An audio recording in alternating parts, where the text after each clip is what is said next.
இது வரைக்கும் சேனலை சப்ஸ்கிரைப் பண்ணாதவங்க சேனலை சப்ஸ்கிரைப் பண்ணிக்கோங்க. அதோட மறக்காமல் பக்கத்தில் இருக்கக்கூடிய பெல் ஐக்கானை கிளிக் பண்ணுங்கள். அப்போ தான் நான் போடக்கூடிய லேட்டஸ்ட் வீடியோக்களோட நோட்டிஃபிகேஷன்ஸ் உங்களுக்கு வந்து சேரும். இப்போ பாடத்துக்கு போகலாம்.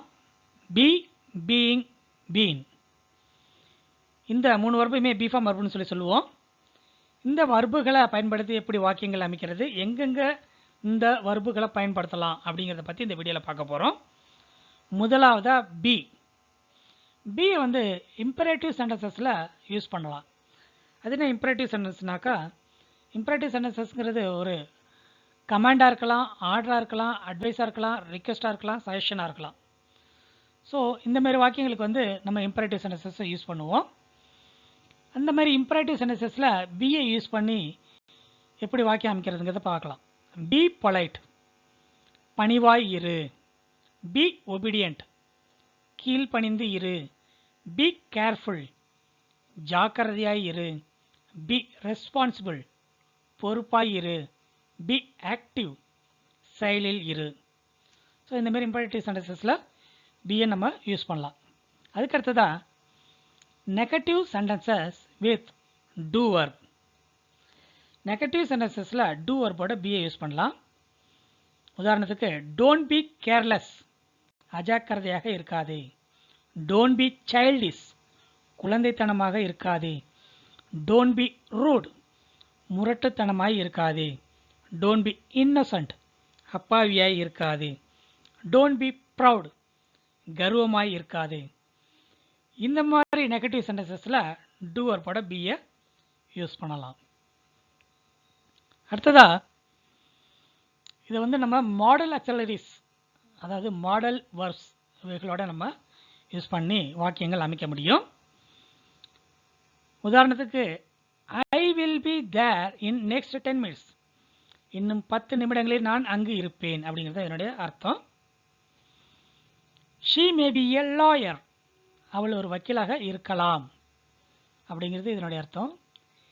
இட் மைட் பி ராங், அது தவறாக இருக்கலாம் அப்படிங்கிறது இதனுடைய அர்த்தம். He must be the criminal, அவன்தான் அந்த குற்றவாளியாக இருக்க வேண்டும் அப்படிங்கிறது இந்த வாக்கியத்தினுடைய அர்த்தம். இதில் model ஆக்சிலரிஸ் will, May, might, must இந்த 4ஐயும் யூஸ் பண்ணியிருக்கிறோம். இது இல்லாமல் மாடல் வர்ப்ஸுங்கிறது ஷெல்லு, கேனு, குட் இந்தமாரி வர்புலாம் கூட மாடல் ஆக்சிலரிஸ் தான். இந்தமாரி மாடல் வர்புகளோட பியை பயன்படுத்தி வாக்கியங்கள் அமைக்கலாம். அடுத்ததாக மாடல் ஆக்சிலரிஸோட பேசிவ் வாய்ஸில் கூட நம்ம இந்த பியை யூஸ் பண்ண முடியும். அது என்ன பேசிவ் வாய்ஸ்? 2 விதமான சென்டென்சஸ் இருக்குது. ஒன்று வந்து ஆக்டிவ் வாய்ஸ்ன்னு சொல்லுவோம், அதாவது செய்வினைம்பாங்க. அடுத்தது வந்து பேசிவ் வாய்ஸ், செயப்பாட்டு வினைங்கிறது. இந்த பேசிவ் வாய்ஸில் தான் எப்படி பி வர்பை யூஸ் பண்ணலாங்கிறத பார்க்க போகிறோம். இப்போ இட் கேன் பி கம்ப்ளீட்டட், அதை முடித்துவிட முடியும் அப்படிங்கிறது என்னுடைய அர்த்தம். The project will be completed by next month, அடுத்த மாதம் இந்த ப்ராஜெக்ட் முடிக்கப்பட்டு விடும் அப்படிங்கிறது தான் இதனுடைய அர்த்தம். இந்தமாரி பேசிவ் வாய்ஸில் கூட நம்ம மாடல் வர்ப்ஸோட பியை யூஸ் பண்ணி வாக்கியங்கள் அமைக்க முடியும். பேசிவ் வாய்ஸில் பொதுவாக வந்து மாடல் வர்பு, அதுக்கப்புறம் வந்து பி, அதுக்கப்புறம் வந்து வர்ப் 3 யூஸ் பண்ணுவோம். அதுக்கு அடுத்ததாக மாடல் ஆக்சிலரிஸ் இன் கண்டினியூஸ் ஃபார்மில் கூட யூஸ் பண்ணுவோம். அதாவது இந்த மாடல் வர்புகளோட கண்டினியூஸ் ஃபார்மில் எப்படி யூஸ் பண்ணலாங்கிறத பார்க்கலாம். She will be waiting for me, அவள் எனக்காக காத்து கொண்டிருப்பாள் அப்படிங்கிறது அதனுடைய அர்த்தம். தே மஸ்ட் பி கம்மிங், அவர்கள் வந்து கொண்டிருக்க வேண்டும். இட் மைட் பி ரெய்னிங், மழை பெய்து கொண்டிருக்கலாம். ஷீ மே பி ஸ்லீப்பிங், அவள் தூங்கிக் கொண்டிருக்கலாம். இந்தமாரி மாடல் வர்புகளோட கண்டினியூஸ் ஃபார்மில் நம்ம இந்த பி வர்பை யூஸ் பண்ண முடியும். அதாவது மாடல் வர்பு, அதுக்கப்புறம் பி, அதுக்கப்புறம் verb plus ING form.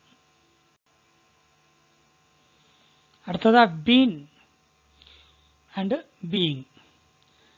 Being எப்படி யூஸ் பண்ணி வாக்கியங்கள் அமைக்கலாங்கிறத பார்க்கலாம். Being a policeman don't do crime. இதனுடைய அர்த்தம் என்னன்னா, போலீஸ்காரனாக இருந்து கொண்டு குற்றம் செய்யாதே அப்படிங்கிறது இதனுடைய அர்த்தம். Being a teacher come to school on time.